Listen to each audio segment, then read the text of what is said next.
दाइ तपाईँले त बिहा गर्नुभएको छ र त नि भाइले पार्दैन है भाइ यार त्यो दाइले बिहा गरिसक्यो कि अहिले गएर के गर्छ भयो तर छोरो मात्र भ्याउँदैन क्या मैले घर किनेको 2-3 वर्ष भयो घरमा त पक्सुन र चालसँगै पनि फोटो खिचिरहेको छु के तर भोज खानु छ भने अहिले सजाइस्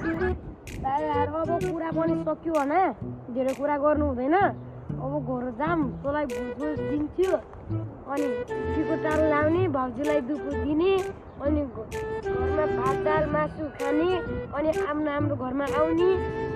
सुत्ने भोलि बिहान भेट हुने दुई भाइ घुम्ने कि जाने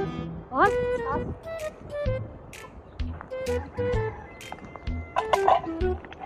मेरो यो 2 करोडको घर अनि यो खास पनि छ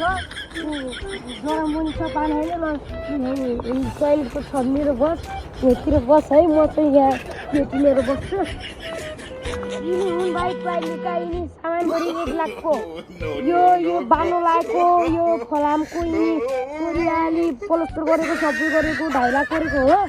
हेर कार्पेट यो बेड अनि यो डरम सबै ल्यान्जेल त ऊ भएको 1,50,000 1.5 लाखकै भनौँ र मैले अरूको थाहा छैन टोटल गर्दा 3 करोड परेको यो घर यस्तो महँगो घर बनाउनु पल्छ मिलाइदिनु यस्तो घर कहिले देखाएको थिएन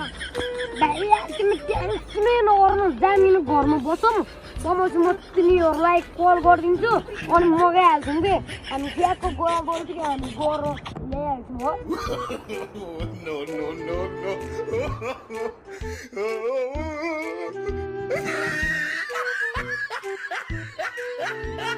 भाइहरू यार तिम्रो कहाँ कोप्स्यारो बसिया छौ यार भाइ यार यस्तो कोप्स्यारो किन बसिया छौ तिम्रो हा तेरा बाबा कोसेर देख्दै 2 करोडको घर यहाँ फेरि भुवाले पनि सुताइरहेको छु 2 करोडको घर तेरा बा टावलले किन्दै आउने यो घर गाउँदै खाछौ तिमी मार हर बच्चौ ल चिया पनि तेरा भाइले खासै गाउँछ माटो खट्दैन तेरा मगाइ बेरी मेरो विषय नभए मेरो भाइ कानुन सोध्यो मा कसम मुनाउने यस्तो घर मुगाइदिन्छ दाइले तिम्रो बा यार तिम्रो बा टावल यो गिनावन्नु घरलाई तिमीहरूले 2 करोड सुनपा त खै तेरको बत्तल न सुनमन्नी तिमीहरू मास सले हरिया छोराहरू मास सले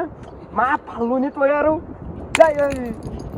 यस्ता भाइ यसले यही माप कोही यही मार अरे ब्याउरोले यहाँ सुना डरम हरम हिकाइदिएर यहाँ छोड्नै पर्दैन आज पुरी त हेर्नु मुखबाट बोल्छ त म तिमी राडा छोराहरू मासले त्यो सुना डरम